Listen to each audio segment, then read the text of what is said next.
حياكم الله مشاهدينا الكرام من قناة كركوك. مساكم الله بالخير ببرنامج ماجازين عربي. طبعا رجعنا لكم بحلقة جديدة وضيف جديد. اليوم موضوعنا راح نحكي عن الرياضة والجسم المتناسق. طبعا كنا نبحث عن جسم متناسق.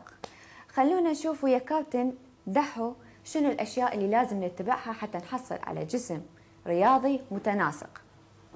أهلا وسهلا، شلونك؟ شو أخبارك؟ الله يخليك. زين، بالبداية حابين نتعرف عن حضرتك. أنا صدر الدين نجوى المعروف كابتن دحو. يا أهلا وسهلا. مهنتي 12 سنة ببناء الأجسام. أشتغل بكادر عمر جيم، وعندي وكالات ومحل بروتينات فبهاي المجال. يعني عندي بطولات على مستوى المحافظة 4-5 بطولات، ومشارك على بطولات على مستوى العراق. زين كابتن صدر الدين، لماذا لقب بدحو؟ هو هذا لقب. منو لقبك؟ بالبيت والله. متزوج؟ الحمد. عن حب؟ أكيد. ها. زين كابتن دحو، كنا نبحث طبعا عن جسم رشيق ومتناسق. نعم. زين، وكنا حابين يعني ندخل رياضة.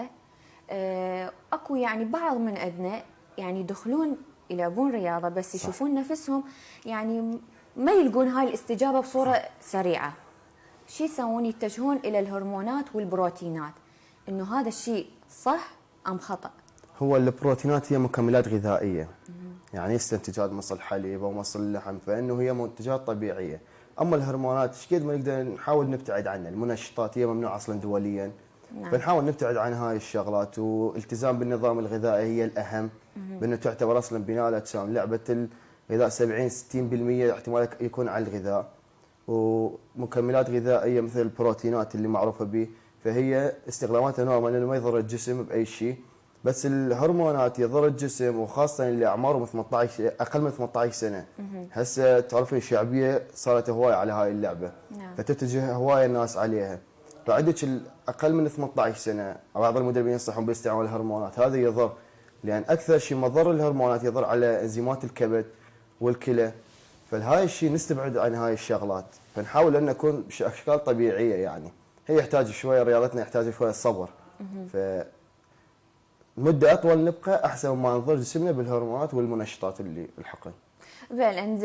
زين، اكو اوقات معينه يعني انه الانسان يتخذ انه الهرمونات او البروتينات لو هي اصلا وجودها من الاساس غلط، خصوصا الهرمونات. الهرمونات ما لها وقت، يعني هي هرمونات خارجيه يدخل الجسم يعني. فالمكملات لا نورمال. يعني هسه نعرفه حتى الملتزمات مثلا البنات اللي يتمرنون بالبيت، وهاي السؤال يعني ممارسه رياضه بالبيت حتى. نعم. يستخدمون البروتينات، لانه قلت لك انه الشغلات طبيعيه ما لها اي مضار للجسم، فعادي. بس الهرمونات لا، ما له وقت. هو اي هرمون تستخدمه هو مضر. زين، انه اكو يعني اغلب الشباب يتجهون الى حقن الهرمونات، خلينا نقول. ويعني هذا الشيء مو زين. ايش تنصحهم به؟ هو يعني نصيحتنا كلنا كاتحاد ومدربين بأن يبتعدون عن هاي الشغلات، وانه يصبر على جسمه. هو اللي يتجه للمنشطات والهرمونات انه يريد كاسرع وقت حتى يبين العضلات عنده. فانه مو هذا الشرط انك تقدر شويه، قلت لك تطول بالمده اللي تتمرن به، مثلا بدل شهرين 3-6 شهور، فانها تحصل على نتيجه نظيفه يكون احسن. لان حتى الحقن يصير عندك تشوهات. الجاينو اللي ممنوع دوليا، خلاص البطولات اصلا اللاعب تنطرد من البطوله. فاحنا بالطريقه طبيعيه احسن لنا. وقلت لك يعني النظام الغذائي اهم شيء بهاي الرياضه. زين، الهرمونات شنو هي اعراضها؟ انه يعني من واحد يتخذها شنو هي الاعراضها اللي تبين؟ ما يبين اعراض، بس يعطيك كشكل عضلي، ضخامه وهاي. بس عندك المضار الداخليه قلت لك يضر الكبد، انزيمات تخربط عندك. هرمونات الجسم تتخربط، لان تدخل هرمونات انثويه الى عندك التسترون. هاي الشغلات كلها راح تقلب جسمك، يضرك حتى جسديا. وعندك مثلا بعض يستعملون حقن موضعيه انه يشوه اصلا العضله، يعني يبرز عنده تورمات عضليه ممنوعه نهائيا. زين، هي من الاساس يعني شو وقت يستجاب الجسم؟ يعني من تدخل انت تلعب رياضه كم شهر او كم يعني ايام انه يستجاب الجسم ويتبين عليه ان ماكو مده محدده، بس انه انت اصلا من تتمرن لحد 6 شهور تاخذ خلاص الكازو مال البناء الاجسام كحركه، وهاي التمارين الجسم كامل. اما عندك يبقى قلت لك الالتزام الغذائي، استجابه الجسم، اكو اجسام تستجيب بسرعه، اكو اجسام لا شويه نحسب هاي الشغله. بطيئة فاي فاستخدامات البروتين، النظام الغذائي، فماكو مده محدده انه يبرز العضلات عندك، كل واحد استجابه جسمه على حسب التمارين والمدرب اللي تلتزم وياه. زين انه يعني اني هسه دخلت يعني مثلا لعبت رياضه صح. بس ما صار عندي تشنج، اريد اعرف السبب ليش. هو اول يومين ثلاثه لازم تشنج. لا والله اسبوعين لان لان انت عضلاته اصلا ما شايفه ثقل وانت تضغطين عليه اول ما تبدين التمارين، فيصير تشغيل عضلي يعني 100% لازم تشنج عندك زين حتى لو خفيفه. اي نعم. زين هذا التشنج مثلا واحد عنده دوام ثاني يوم او لا التزامات شلون يروح؟ ما يوصل درجه ان انتم ما تروحين للدوام. هو صح شويه يقوم يأذي بس يعني مو بذاك الدرجه انه ما تروح للدوام. بس انا شايفه ناس اصلا ما تقدر تتحرك اكو هاي الشغلات، بس اكو يعني مسكنات مثلا نورجيسك تاخذينه مسكن قوي بانه يوم يومين خلاص بتبقى عندك تشنج. ها يعني عادي ياخذون ادويه؟ عندك مسكنات نورجيسك موجوده بالصيدليه عادي. زين استاذ دحو، انت من كم سنه يعني قمت تلعب رياضه وتمارس انا عمري رياضة؟ 16 سنه كان. 16 سنه. 12 سنه صار لي بهاي المجال. من 16 سنه؟ اي هسه ليش عمرك 28. 28. العمر كله. واستمريت بالرياضه؟ مستمر بس فتره الكليه سنتين تقريبا يعني انا كنت 2012 بطل محافظه ناشئين، 2012 بطل شباب محافظه كركوك اول. عندك صار لي شويه سنتين شو اسمه بس رجعت على التمرين 2016. يعني 2018 بطل محافظه متقدمين انديه، 2019 عندك بطل قاعات اهليه هم اول، وشاركت مستوى بطوله عراق. هسه سنتين صار لي ما مشارك بطولات، ان شاء الله سنه راجع بقوه ان شاء الله. زين استاذ دحو، بهذا مجالك هم صادفت انتقادات او محاربه من خلال العمل او يعني كنفس الوظيفه؟ هو كل عمل بها انتقادات وبها محاربه، يعني هاي شغلتنا. انا شغلي كبناء اجسام ما محارب بيها كمن الابطال، لا قلت لك المكملات الغذائيه اللي انا اشتغل بها وعندي الشركه بها اكيد ينتقدوك ومحاربه بين المحلات نفس الشيء. زين اليوم مرحله وصلت بهاي المحاربه؟ كل المراحل. مثلا؟ كل المراحل. يعني مثلا وين يكسر بيك يعني اي واحد صديق وقريب وبعد اي شيء على مود بس يكسر رزق عادي. زين وانت اخذت بطولات عده ويعني دربت بقاعات رياضيه؟ نعم. صار لك ايش قد؟ انا صار لي 12 سنه. اول ما بديت الحديد مع مدرب عندي عمر عبد الباري معروفه بكركوك، هو سكرتير رئيس اتحاد كركوك. تحياتنا له. فانا 12 سنه وياه، واصلا يعني مشتغل وياه دائما بالمكملات وكتدريب، وانا صار مثلا وياه بالقاعه دائما، يعني 12 سنه انا وياه. زين من يجيك شخص انه يقول لك انه انا ما اريد مثلا اتدرب فتره طويله، اريد تنطيني مثلا هرمونات بروتينات؟ انصح بالابتعاد، الهرمونات انصح بالابتعاد عنه. واكو الواعب لا الا يريد الهرمون، مثل ما قلت لك انه يريد يعني اسرع وقت يبرز العضلات عنده. فهاي يبقى عنده، انا مبتعد عن هاي الشغله، اصلا ما داخل حياته بانه اكتب برامج هرمونات. نعم. بس المكملات الغذائيه ما عندي اشكال بها، انا اكتب له وانا اتحمل مسؤوليته من كل النواحي. زين البنات هم يقدرون ياخذون البروتينات؟ اكو شغلات يقدرون ياخذوا، اكو شغلات ما يقدرون ياخذوا. شنو هي الشغلات اللي يقدرون ياخذون؟ مثلا باور، اكو يعني مو كلش قوي، الباور يقدرون ياخذوا. اكو مسمنات، اكو بي سي اي استشفاء عضلي، احماض امينيه. عندك بروتين ايزو هي خفيف على المعده ما يضرها، فهاي الشغلات يقدر تاخذ عادي. زين اذا هي اخذت البروتينات مثلا، هل يا ترى راح تواجه انه خربطه بالهرمونات؟ لا، هو قلت لك هسه عند المحفزات وهاي الشغلات اللي تخص بالهرمونات، لا هذول نبتعد عنهم، البنات ما يستخدموها. انه انا لان اصلا ما يجوز لهم، لان هو محفز تيسترون محفز جروث، فما يحتاج الابنيه.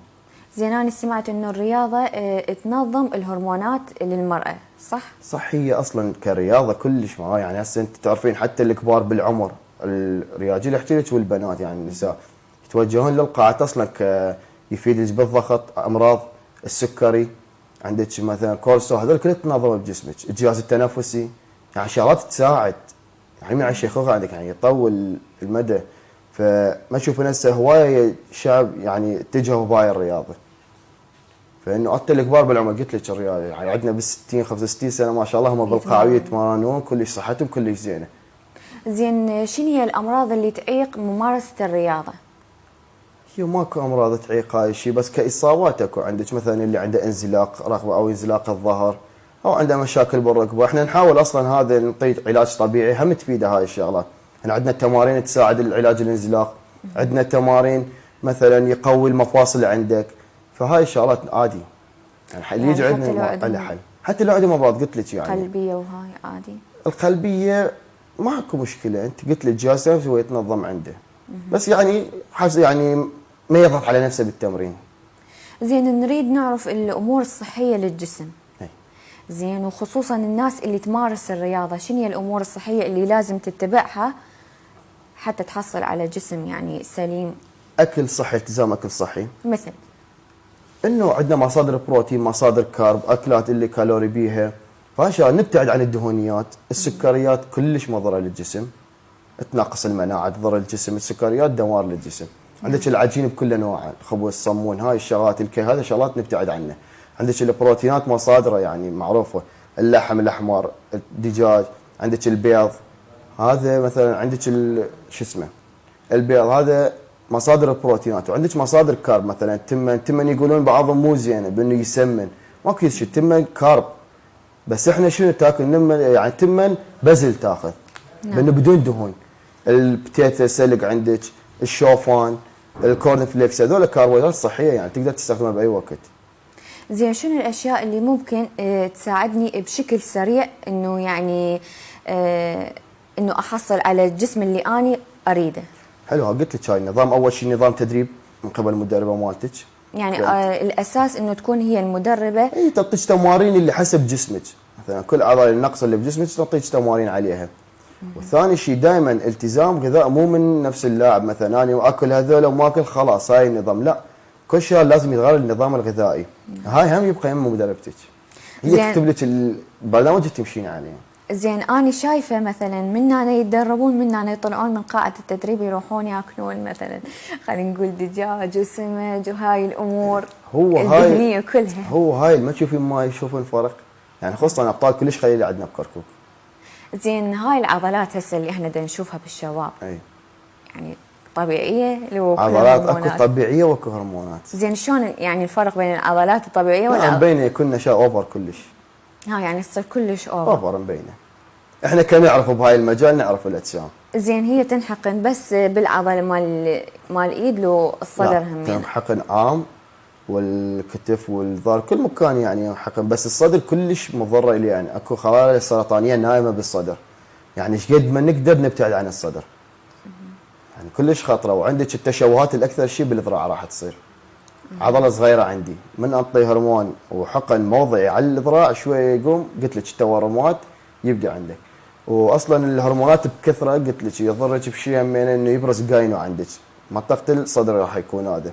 هسه بكل البطولات المحليه والدوليه منعا باتا ما ينزل هاي على المسرح.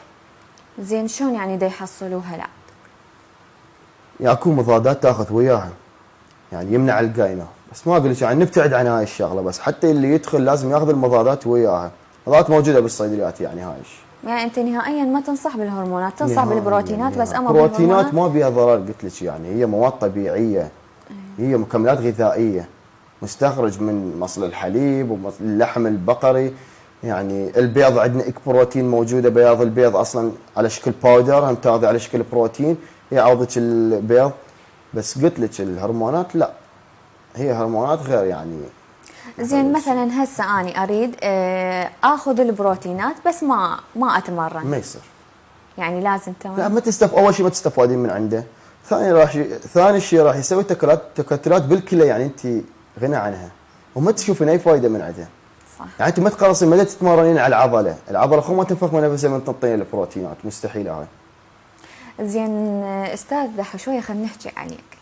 شلون انت كانت بداياتك وشنو مخلص وشلون جتك فكره انه انت يعني تطب بهذا المجال؟ انا من واني طفل يعني ككره القدم ما نجحت بها، فكنت احب يعني كلش البناء. كانت هواياتك انه كره القدم؟ لا مو هالقد، بس بناء اجسام كلش احب هاي الرياضه. يعني اصلا انا من بديت 2012 يعني كان اصلا قلت قاعات بكركوك، كلها 4-5 قاعات وقديمه. فاتجهت بهاي الموضوع، كنت نحيف يعني جسمي حاضر على هاي الشيء، ناشف. فحبيت هاي الرياضه واستمريت بيها. يعني صار مثل ادمان عندي، يعني حاسه اشتغل لك مثلا 12 13 ساعه وما احس، لان استمتع بهاي الشغله. ما احسبها شغله كره، لا استمتاع احسبه. زين يعني زوجتك همينة رياضية مثلك؟ لا ها بعيدة عن الرياضة. لا ان شاء الله تتجه ها ان شاء الله. زين يعني زواجكم كان عن قصة حب؟ ها احكي لنا شوية. لا عوفي.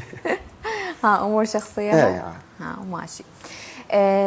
يعني انت هسه شنو تحب انه توجه لهم رسالة، يعني مثلا تنصحهم باشياء يبتعدون منها واشياء يلتزمون بها؟ انا قلت لك عفوا الغذاء الصحي. الغذاء الصحي، قلت لك عندك وجبات يقدروا مصادر كل اكل لازم بروتين وكارب، هاي وجبه كامله تنحسب عندك. مثلا هسه وجبة الفطور. وجبه الفطور عندك تاخذ البروتين، ناخذ بيض ناكل، الكارب نعوضه بالشوفان، عندك التفاح اخضر يساعد على حرق الشحوم، هم تفيدنا بهاي الشيء. كورن فليكس هم يعتبر كربوهيدرات صحيه نقدر نستخدمه وبيها معادن عاليه وتفيد الجسم همينه.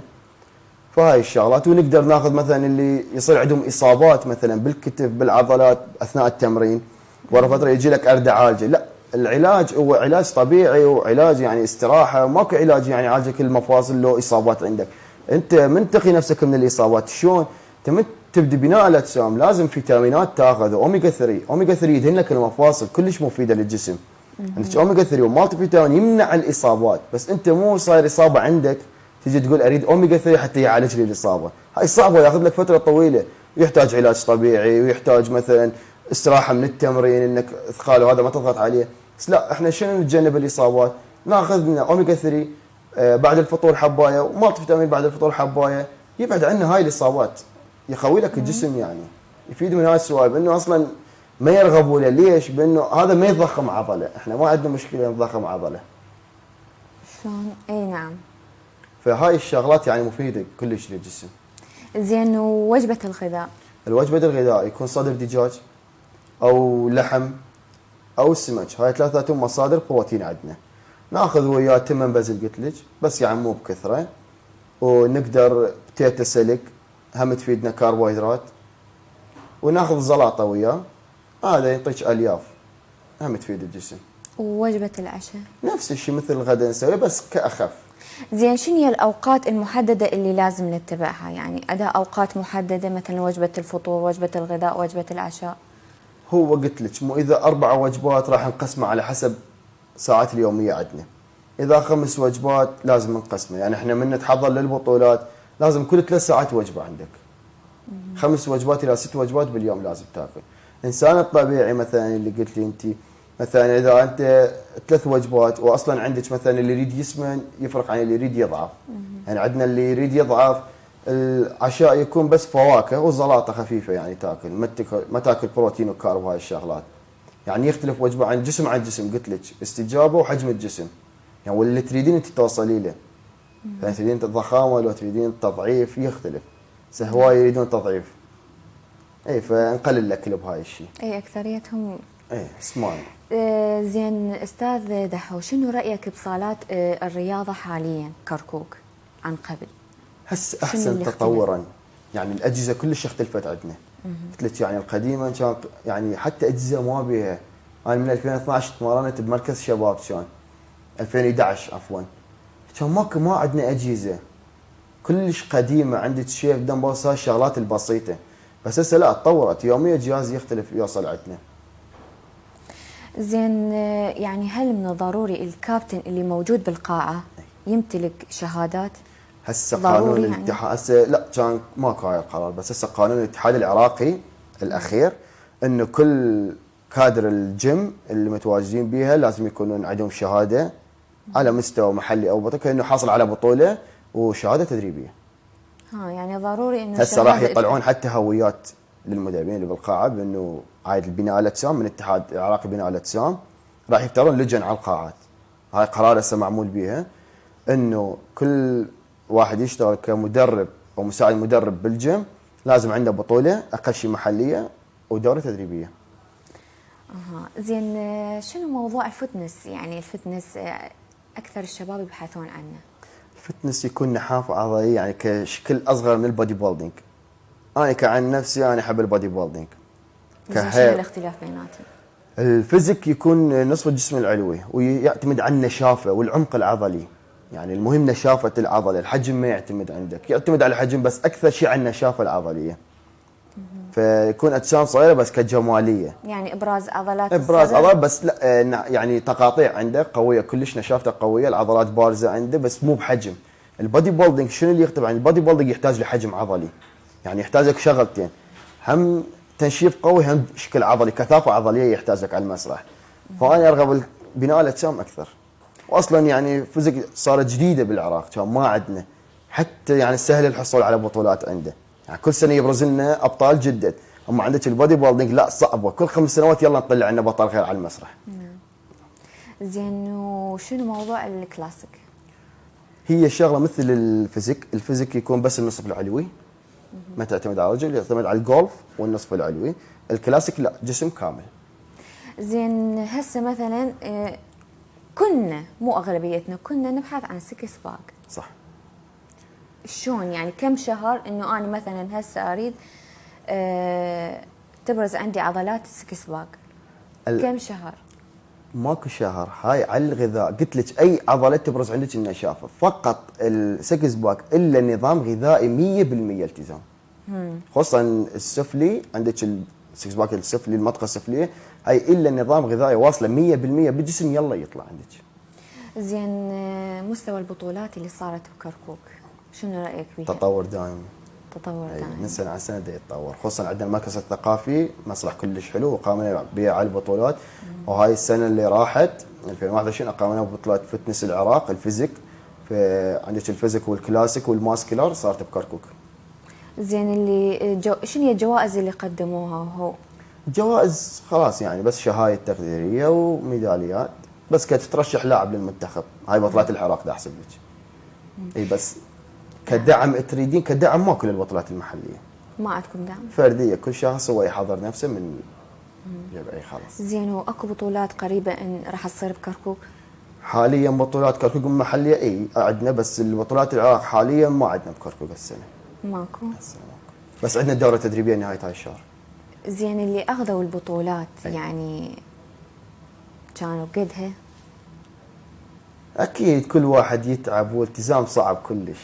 زين تحس انه انت يوم من الايام انظلمت بهذا المجال؟ على المسرح قصدك؟ لا ما تحس بهذا هاي الشيء؟ دائما اول شيء ما عندي. محليا قلت لك العراق لا، اني صار خطا من عندي بالتحميل وهاي الشغلات يعني كخوفا من المسرح. كان اول مره انزل العراق، فعلى مداي فقدت النتيجه، بس ما حضرني. ناوي تقدم على بطوله؟ ان شاء الله شهر العاشر بطوله العراق قاعد. زين ضروري العنصر النسوي اللي يمارسون الرياضه فقط بصالات الرياضه لو بالبيت هم يعني او عندك بالقاعات الرياضيه افضل لان اجهزه اكثر، خصوصا جهاز الجري تفيد. بس عندك مثلا تقدر البنيه تقدر تمارس بالبيت همينه. عندك ادوات بسيطه لو يكون عندها تقدر تتمرن. مثل شنو؟ عندك اللاستيك مد اسطاله، هاي الشغلات تقدر، دمبلسات صغار اكو، يعني هاي الشغلات تقدر تعوضها. يعني بنيه خو ما تبرز كثافه عضليه، ما عندها بطوله وهاي الشغلات، فنورمال عندها. بس قلت لك الجيمات طبعا افضل، اجهزه هوايه مدربه عليها احسن. زين شنو تاثير السوشيال ميديا على العنصر النسوي؟ على المراه خلينا نقول. لا تعرف. ليش؟ ما اعرف. ما أدري. يعني انت ضد ام مع؟ لا هي حريه شخصيه، كل واحده تقدر تستعمل السوشيال ميديا عادي. اوكي انه احنا قبل يعني كانت المراه مو مثل هسه انه يعني اذا نزلت صوره هاي بحثا اخر يعني راح تصير لها مشاكل وهاي. هسه الوضع لا ده يختلف. انا على عائلتي يعني خاص بي ما اسمح لهاي الشغلات. يعني انت ما تمانع بهاي الشغله؟ ما اسمح اصلا. الصور لا ممنوعه، يعني ماكو داعي تنزل صورها، بس اكو بعضهم لا صور شخصيه هاي. زين يعني أنا قصدي من السؤال إنه يعني هواي دا يطلعون يعني مثلا موديلات وهاي أجسام متناسقة وهاي يعني دا يريدون يوصلون لهاي المرحلة. شنو رأيك أنت بهذا الشيء؟ هي هسه صارت جانب تجاري عندهم هاي الشيء، بين تطلع على السوشيال ميديا وتطور نفسها وجسم هاي الشغلات على مود كشغل يحسبوها، اعلانات وهاي السوالف. زين هم حتى يعني أكثر يعني بنات اتجهوا للعمليات اكثر من الرياضه. هو اكثر شيء النساء هسه عمليات. زين ايش تنصحهم بهذا الشيء انت؟ هو قلت لك يعني انا وين العمليات مضره للجسم، وشاهدنا كم حاله وفاه صارت من العمليات مال التجميل هاي عن قريب، ما صار شهر كله حالتين ثلاثه، وتسمى يعني اصلا نشاز ما له جماليه، مو طبيعيه، على صناعيا مبينه الشغله. يعني كجسم نورمال اصعد شويه العضلات انطي حجم، بس كشكل جمالي يعني طبيعي احسن لي مما اني على العمليات واوفر كلش سيليكون وهاي السوالف كلها تضر الجسم. زين واكثريتهم يعني اتجهوا لقص المعده والنحت. قص المعده دمار، كم حاله وفاه عندنا بيها. النحته هواي هم موجوده. ليش يعني؟ هو كل واحد رغبته. هو ما يقول لك يعني هو ما يروح على الجيم والله ما بيه حيل او مده اطول راح تاخذ من عندي، بتتجه شو تسوي؟ تروح للعمليه. فبالعمليه يسوون هاي الشغلات. زين يعني هي سوت مثلا قص معده، خلينا نقول ضعف الشخص من سوى قص المعده ضعف، جلده ترهل، اتجه للرياضه، هل يعني يا ترى الرياضه راح تشد له جسمه مثل الجلد صعبه تنشف. وراح ايضا يعني حتى لو المنطقه السفلى عندك القزج هذا البطن من ينزل الترهل، حتى لو رفعناه راح يبقى الجلد الرفيع، لو ايش قد ما تلتزم راح الجلد يبقى عنده زايد، الا بالعمليه قص جلد. ايوه هاي وش دا اقول لك يعني لو الطريقه طبيعي لو منزله كبالتمارين وبالتغذيه ما يصير هاي الترهل عندها. يعني ببطء احسن، لا تتجه قص معده هذا راح يصير عنده الترهل بالبطن، واصلا شكله نشاز يكون. زين التدخين يضر انه واحد يمارس الرياضه؟ التدخين عامه مضر لكل البشر، بس انا يعني عادي اشوفه. عادي يعني؟ يعني انت قاعد تنصحهم به؟ لا بس هو طبعا ابتعاد عنه كاي شخص، مو بس الرياضي. يعني احنا تعرف كل العالم تبتعد عن هاي السوالف، يعني التدخين مضر هاي خلصانين منه.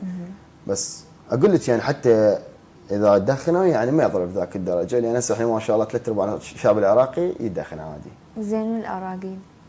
هو الاراجيل اللي كثرتهم بالكافيهات كل شيء هواي. شنو نصيحتك يعني لهم؟ والله ابتعاد عن الكافتريات، بس هو مو بيدك، يعني ما عندنا احنا شيء يلهينا. ثاني بكركوك ما عندنا شيء يلهينا عن هاي الشغلات. ثاني نطلع ندخل ما عندنا اماكن، فشو نسوي الشباب؟ ماكو شيء بيدنا، نتجه للكافتريات.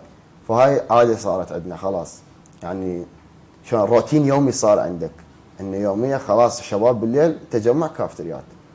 زين انت شلون تشوف الاشراف الصحي على محلات البروتينات؟ الاشراف الصحي زينه والله، يطلعون لجان هواي، حتى على الجيمات هواي يطلعون، واجازات دائما يجددوا لهم اياه. هسه صارت الاجازات تمنح من قبل وزاره شو اسمه الصحه، قبل ما كان اكو اجازات، هسه لا يصيرون اجازات صحيه، واكو لجان دائما تطلع. زين كلش قد يعني يطلعون والله حسب 6 اشهر 4 اشهر يطلعون على اللجان. هاي بالجيم كم مره جايين لجنات من الصحه كشف. زين ليش النرجيله النيكوتين مالتها يكون اقوى من السحبه مالته يكون اقوى؟ يعني الجقاير خلاص انت جقاير كقليله، بس النراجيل لا كدخان وهذا اقوى من النيكوتين اكثر من زين شلون يعني تنصح الشخص انه يعني يزيل هذا النيكوتين من جسمه؟ هو نحاول نبتعد عن، يعني نقلل من عنده، ما هسه واحد تنصح واحد يبتعد عنه، لا نقلل من عنده شويه.